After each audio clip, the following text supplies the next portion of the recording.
যে স্বপ্নগুলা সেটা পূরণ হবে ইনশাআল্লাহ। আসসালামু আলাইকুম, হাই গাইস এভরিওয়ান। আমরা আসছি এখন রূপনগর। ছোটো ভাইদের কিছু প্রশ্ন করব, রূপনগর আসলেই কেমন একটু যদি বলতা। হ্যাঁ, রূপনগর এমনিতে ভালোই আছে।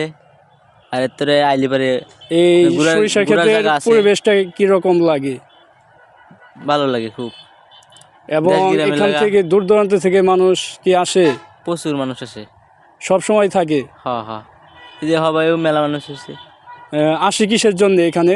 এই ছবি তুলবে আর ঘুরবে আসে, খাইবার আসে, চটপটি ফুচকা, রূপনগরে দেখার মতন কি আছে?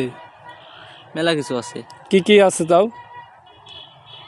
দেখার মতো। সরিষার সরিষা ফুল। ফুল আছে, হুম। আবার রেস্টুরেন্ট আছে, সব ওখানে আছে। ও, যাক, ভালো লাগলো। যারা আসবেন রূপনগর, এই প্রকৃতিগুলো আপনারা দেখতে পারবেন, খুবই ভালো লাগবে এবং আপনাদের আনন্দ দেবে। সরিষার ফুলের প্রতিটি পাতায় আপনাদের